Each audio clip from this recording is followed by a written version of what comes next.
Are you looking to take a vacation soon? Don't you wish there was a place where you could enjoy delicious food and drinks, visit dynamic museums, and enjoy the hustle and bustle of a big city? Well, you've got to visit Seattle, Washington. This is one of America's most exciting cities and one you don't want to miss out on. It's a great place for solo travelers, couples, and groups. So let's take a look at the top 10 things to do in Seattle, Washington.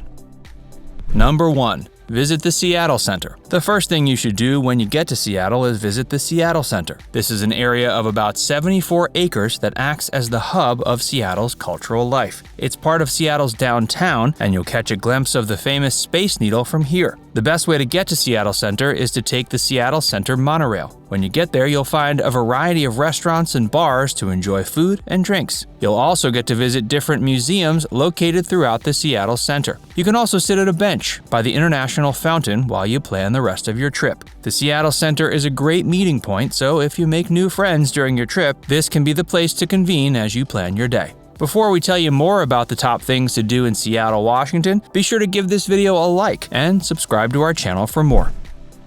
Number 2. Space Needle. The Space Needle is the representation of Seattle that most of us think about. It continues to be admired by locals and travelers alike. You can visit the Space Needle and take an elevator to the top. With the spire, the Space Needle reaches 184 meters high. You can get a great view of different parts of the city, like the Puget Sound Islands, the Cascade and Olympic Mountains, Seattle's towers, and much more. Visiting the Space Needle is a must-do activity, and you might want to visit a couple times. If you're traveling with young children, this will easily be one of their favorite experiences of the trip. Number 3. See the Ballard Locks. The Ballard Locks were constructed by the U.S. Army Corps of Engineers over 100 years ago. These locks help water travel from Puget Sound to the Lake Washington Ship Canal. The locks have lowered the water level and have helped new land arise on the lakefronts throughout the city. It's an incredible sight to see the waters traversing throughout the locks. If you're adventurous, you can charter a cruise to explore the locks with a guided tour. It's a great place to visit if you're a solo traveler, and it's a great place to feel a sense of calm and reflect upon your travels so far. Make sure you check out the Visitor Center at the Ballard Locks. Here you can learn a bit more about the history of it and how they work. Number 4. Visit the Washington Park Arboretum. Seattle may be a bustling city, but it's also a place where you can escape from the chaos of modern life. It's a great place for anyone seeking tranquility. The Washington Park Arboretum is 230 acres of incredible nature. You can visit every day from dawn to dusk, free of charge. You can enjoy the beautiful garden and admire the different types of trees. You'll also get to enjoy the array of different flowers from azaleas to magnolias. During the summer months, you can take a guided tram tour around the gardens. This is a great place for solo travelers, couples, and groups. And like other places in Seattle, you might want to visit at least twice.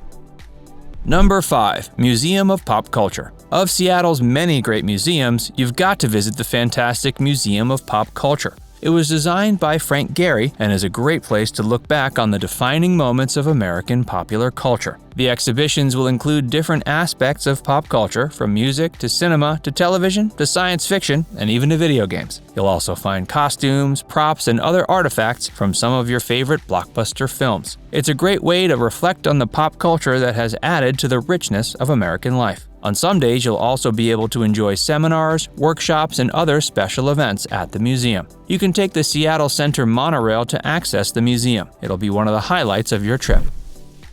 Number 6. Seattle Art Museum.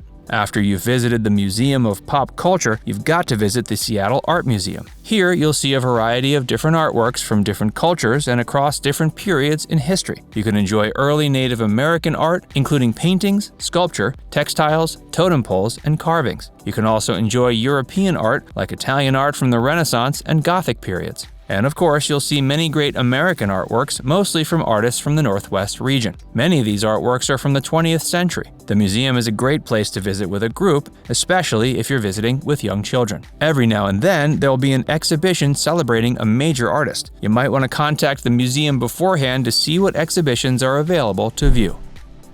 Number 7. National Nordic Museum.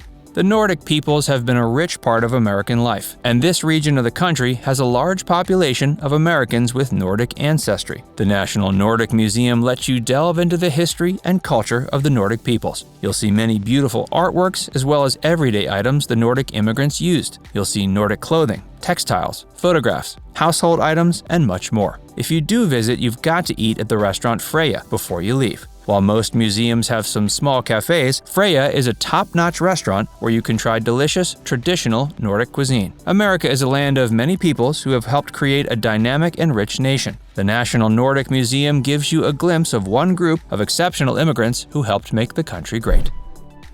Number 8. Seattle Seaplanes. One of the best ways to explore Seattle is to jump on board a Seattle seaplane. You can even learn how to fly a seaplane using the Seattle Seaplane service. But the best thing you can do is be a passenger and let the pilot give you a tour of Seattle via a seaplane. You'll get to fly over the Ballard Locks, Lake Washington, and much more. You'll also get a great view of the Space Needle. If you've never flown on a seaplane before, this is the best way to get an introduction to them. Number 9.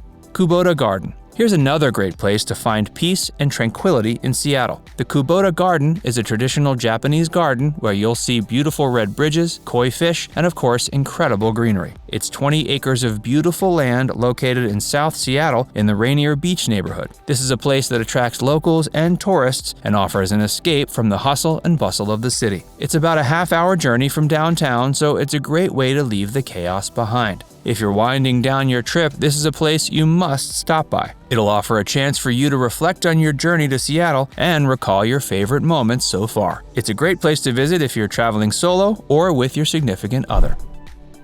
Number 10. Woodland Park Zoo. As you're ready to head back home, there's one more place you've got to visit. The Woodland Park Zoo is an extension of the Green Lake Park. Here, you'll be amazed by the diverse array of animals. There's a penguin enclosure where you can view penguins swimming underwater. On another side, you can also see many great animals from Asia. These include Malayan tigers, tapirs, Indian rhinos, and orangutans. There are also many great African animals like lions, giraffes, and zebras. You can also view many North American animals such as elk, brown bears, and gray wolves. It's amazing that in one zoo you can see animals from across the globe. As you marvel at the different animals and exhibits at Woodland Park Zoo, you'll be glad you visited Seattle. It's a city that's hard to define, as it's rich with culture, commerce, and also peace and quiet. We won't be surprised if you plan another trip before you head back home. So, are you ready to book your trip to Seattle, Washington? What are you looking forward to the most? Let us know in the comments section below. And before you go, make sure you give this video a like and subscribe to Viewcation for more great travel recommendations. Click the bell icon to stay updated on all our latest content.